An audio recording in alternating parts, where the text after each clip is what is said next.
है दोस्तों, आज हम एक इम्पॉर्टेंट कॉन्सेप्ट पर बात करेंगे। अलग अलग तरह का पेन हमारे ब्लड शुगर वैल्यूज को कैसे इफेक्ट कर सकता है। बहुत सारे अलग अलग सिनेरियोज में आपने देखा होगा कि पेशेंट को चाहे हड्डी का पेन हो चाहे हार्ट का पेन हो, ब्लड शुगर वैल्यूज उसकी बढ़ जाती है। और जब व्यक्ति को अलग अलग तरह का इश्यूज होता है, खासकर कोई भी तरह का प्रॉब्लम होता है, उस टाइम पर ब्लड शुगर वैल्यूज नॉर्मल के कंपैरिजन से ज्यादा गड़बड़ आने लगती है और आप टेस्टिंग करते हो तो अक्सर रिजल्ट्स आपको पहले के कंपैरिजन में कंट्रोल ज्यादा खराब दिखता है। ये एस्पेक्ट को समझना जरूरी है कि लोगों को लगता है कि ये सब अलग प्रॉब्लम है, हड्डी का पेन हो रहा है तो वो अलग चीज है, डायबिटीज जो है वो अलग प्रॉब्लम है, हेडेक हो रहा है तो अलग प्रॉब्लम है। ये सारे पेन्स का अगर कोई कोरिलेशन समझ सके तो अपने हिसाब से उसकी दवाइयों को एडजस्ट करना थोड़ा ईजी हो जाएगा, बीमारी को मैनेज करना थोड़ा ईजी हो जाएगा। तो आज हम डिस्कस करेंगे अलग अलग तरह का पेन आपके ब्लड शुगर वैल्यूज को कैसे इफेक्ट करता है और कौन कौन से हार्मोन्स उसमें इन्वॉल्व होते हैं। टॉपिक पर जाने से पहले जो लोग हमारे चैनल पर नए हैं उन्हें रिक्वेस्ट करूंगा कि चैनल को सब्सक्राइब करें, वीडियोस को लाइक करें, शेयर करें, फॉलो करें, कमेंट करें, पूरा देखें। टॉपिक इंपॉर्टेंट है, इसे एंड तक देखिएगा। चलिए शुरू करते हैं। सबसे पहले अगर शॉर्ट ड्यूरेशन अगर किसी व्यक्ति को पेन हो रहा है, जैसे मान लीजिए कोई सर्जरी हुई है, कोई इंजरी हुई है, कोई ट्रॉमा हुआ है, कोई फ्रैक्चर हुआ है, हार्ट अटैक हुआ है, हार्ट अटैक के भी टाइम में अक्सर आप देखेंगे ब्लड शुगर वैल्यूज बहुत ज्यादा एलिवेटेड मिलती है। ज्यादातर पेशेंट जिनको हार्ट अटैक होता है, अगर पहले से डायबिटिक नहीं भी हो तो भी उसकी शुगर वैल्यूज 300-400 आ सकती है, और अगर डायबिटिक हो तो उतनी या उससे भी ज्यादा हाई वैल्यूज आ सकती है। शुगर वैल्यूज का कंट्रोल सडनली बिगड़ जाता है और उसके होने का कारण ये है कि डायबिटीज वाले पेशेंट या नॉन डायबिटिक पेशेंट में भी जब सडनली बॉडी में स्ट्रेस हार्मोन्स बनते हैं पेन की वजह से, तो ये स्ट्रेस हार्मोन्स खासकर जो कॉर्टिसोल है और एड्रेनलिन है, ये सडनली ब्लड शुगर वैल्यूज को बढ़ा देता है। ये लिवर से भी ग्लूकोज रिलीज कराता है और ब्लड में भी ग्लूकोज बढ़ाता है और हमारे इंसुलिन रेजिस्टेंस को भी बढ़ाता है। तो इसकी वजह से शॉर्ट टर्म हाइपोग्लाइसीमिया होता है। अगर ये व्यक्ति को थोड़ा ड्यूरेशन के लिए पेन रहा है तो ये हो सकता है इफेक्ट इतना ज्यादा नहीं आए, पर मान लीजिए अगर 1-2 घंटे 4 घंटे तक पेन है या कुछ टाइम तक, लंबे टाइम तक पेन रह रहा है, तो शुगर वैल्यूज में सिग्निफिकेंट चेंजेस आपको देखने को मिल सकते हैं। और ये तब तक रहेगा जब तक वो पेन चालू रहेगा, 1 से 2 दिन तक भी रहेगा। बहुत सारे हार्ट अटैक के पेशेंट्स में हम देखते हैं कि शुगर वैल्यूज 200-400 आती है और 1-2 दिन में वो अपने आप नॉर्मल हो जाती है। बाद में वो पेशेंट को आप सारे टेस्टिंग करते हो तो कुछ भी उसमें नहीं निकलता है और पेशेंट को नॉन डायबिटिक मान के आप डिस्चार्ज करते हो, सारी दवाइयाँ डायबिटीज की देने की आवश्यकता नहीं पड़ती है।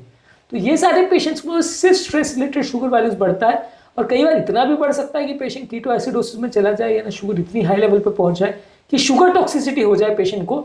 ऐसा भी देखा है, खासकर अगर कोई प्री डायबिटिक या डायबिटिक हो तो उसमें 600 शुगर भी हमने काफी बार देखा है। उससे ऊपर तो ग्लूकोमीटर रिकॉर्ड ही नहीं करता है, तो मान के चलिए इतना हाई वैल्यूज भी देखने को मिलता है। और ये सब इसीलिए होता है क्योंकि स्ट्रेस हार्मोन्स बॉडी में रिलीज होते हैं।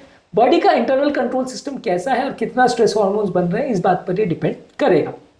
इसके अलावा अगर किसी व्यक्ति को आर्थराइटिस का, न्यूरोपैथी का या फाइब्रोमाइल्जिया का लंबे समय तक अगर पेन रह रहा है, बहुत टाइम तक पेन रह रहा है, तो वैसे व्यक्ति के भी बॉडी में स्ट्रेस हार्मोन्स बनते हैं और ये भी कंटिन्यूसली शुगर वैल्यूज को बढ़ा सकते हैं।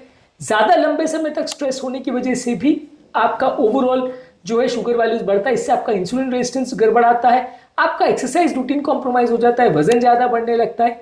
इसकी वजह से ज्यादातर लोगों को प्रॉब्लम्स होती है। कुछ लोगों को इसकी वजह से जो मेडिसिन दी जाती है उससे भी शुगर वैल्यूज बढ़ जाता है। कई बार पेन के कम करने के लिए लोगों को स्टीरॉइड्स दिया जाता है जो कि इन्फ्लेमेशन और पेन को कम करता है, लेकिन इसके बदले वो शुगर वैल्यूज को बढ़ा देता है। तो शुगर का कंट्रोल ऐसे लोगों में अक्सर गड़बड़ हो जाता है।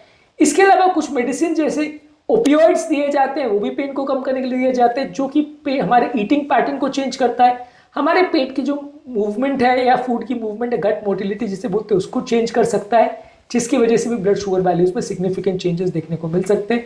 तो बेसिकली कॉन्सेप्ट ये है कि लॉन्ग टर्म अगर आपको पेन रहेगा आर्थराइटिस का या फाइब्रोमाइल्जिया का या कोई भी न्यूरोपैथिक पेन हो जो कई दिनों तक चलने वाला पेन है, तो वैसे लोगों में भी काफी शुगर वैल्यूज देखने को मिल सकते हैं।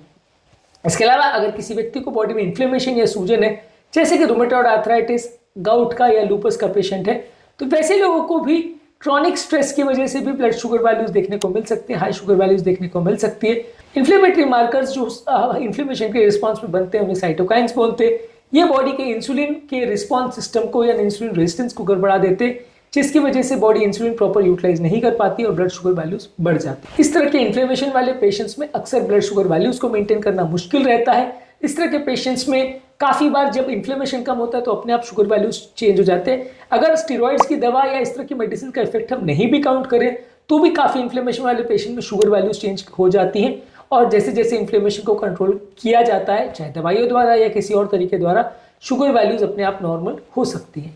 इसके अलावा अगर किसी व्यक्ति को नर्व पेन है, जैसे डायबिटिक न्यूरोपैथी है या सियाटिका है, इस तरह के पेशेंट्स में भी अगर उनका ईटिंग पैटर्न में चेंज हो रहा है या एक्सरसाइज हैबिट्स में चेंज हो रहा है तो अनप्रेडिक्टेबल शुगर वैल्यूज में चेंज हो सकते हैं। अगर पेन बहुत ज़्यादा सीवियर है तो उसकी रिस्पॉन्स में भी स्ट्रेस हार्मोन्स बन सकते हैं, तो ये भी ब्लड शुगर वैल्यूज में चेंज कर सकता है। तो बेसिकली कॉन्सेप्ट ये है कि ज़्यादातर पेशेंट्स को अगर पेन हो रहा है किसी भी कारण से तो शुगर वैल्यूज में थोड़ा इजाफा ही देखने को मिलेगा, थोड़ा बढ़ ही जाएंगे ज़्यादातर केस में, क्योंकि ब्लड शुगर वैल्यूज में स्ट्रेस हार्मोन्स का सिग्निफिकेंट इफेक्ट देखने को मिलता है। इसके अलावा अगर किसी व्यक्ति को स्लीप डिस्टर्बेंस है पेन की वजह से, यानी पेन उसका बहुत ज़्यादा हो रहा है और उसकी वजह से वो सो नहीं पाता, तो इसकी वजह से भी उसका इंसुलिन सेंसिटिविटी चेंज हो सकता है, इसकी वजह से भी उसका ब्लड शुगर वैल्यूज बढ़ सकता है, इसकी वजह से बॉडी में स्ट्रेस हार्मोन बन सकते हैं और ये बॉडी के ब्लड शुगर वैल्यूज को कंट्रोल करना अक्सर मुश्किल कर देते हैं। इसके अलावा अगर किसी व्यक्ति का पेन की वजह से एपेटाइट चेंज हो गया यानी उसका भूख का पैटर्न चेंज हो गया तो भी शुगर वैल्यूज में सिग्निफिकेंट चेंजेस देखने को मिल सकता है। पेन की वजह से लोग कई बार ज़्यादा खाने लगते हैं, कई लोग कम खाते हैं। अब पेन की वजह से किसी को भूख लगती नहीं है, वो खाना नहीं खाना चाहता, कोई व्यक्ति ज़्यादा इमोशनल हो जाता है और इमोशनल ईटिंग करने लगता है। ये दोनों ही सर्कमस्टांस में आपके शुगर वैल्यूज में कितना आप खा रहे हो, क्या खा रहे हो, और खासकर इमोशनल ईटिंग में क्योंकि लोग ज़्यादातर कार्बोहाइड्रेट वाले फूड ही ज़्यादातर इमोशनल होकर खाते हैं, तो इसकी वजह से ब्लड शुगर वैल्यूज में और ज़्यादा वेरिएशन देखने को मिल सकता है, शुगर वैल्यूज काफ़ी ज़्यादा बढ़ जाए ऐसा हो सकता है। ये सब चीज़ों से बचने के लिए अगर किसी व्यक्ति को पेन अगर हो रहा है किसी भी कारण से तो उस टाइम आप ज़्यादा विजिलेंस रखें, अपने शुगर वैल्यूज को रेगुलरली चेक करते रहें। अगर अक्यूट या क्रॉनिक पेन कुछ भी ऐसा है तो शुगर वैल्यूज को चेक करिए, अपने मेडिसिन को एडजस्ट करिए, ये देखने के लिए कि अगर आपको मेडिसिन की डोज को बढ़ाने की जरूरत है या दवाओं को चेंज करने की जरूरत है तो आप कर सकते हैं।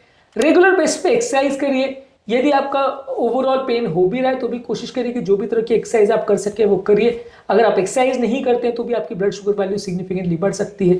इसके अलावा बैलेंस्ड मील लीजिए, अगर आप बहुत ज़्यादा खाना नहीं खाते, बहुत ज़्यादा इमोशनल ईटिंग और हाई कार्बोहाइड्रेट फूड नहीं खाते तो काफ़ी चांसेस है कि पेन की वजह से शुगर उतना ज़्यादा वेरिएशन नहीं देखने को मिलेगा।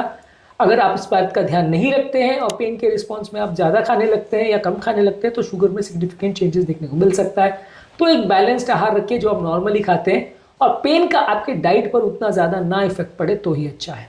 तो आज के टॉपिक में हमने बात करी कि अलग अलग तरह के पेन और पेन से रिलेटेड इश्यूज़ हमारे ब्लड शुगर वैल्यूज़ में किस तरह के चेंजेस कर सकते हैं और क्यों इस तरह के चेंजेस होते हैं और उनसे बचने के लिए भी क्या क्या कर सकते हैं, इस पर भी हमने बात करी। उम्मीद करूँगा कि आज के टॉपिक में कुछ नई बातें जानने को मिली होगी। जो लोग हमारे चैनल पर नए हैं उन्हें रिक्वेस्ट करूँगा कि चैनल को सब्सक्राइब करें, वीडियोज़ को लाइक करें, शेयर करें, फॉलो करें, कमेंट करें, पूरा देखें।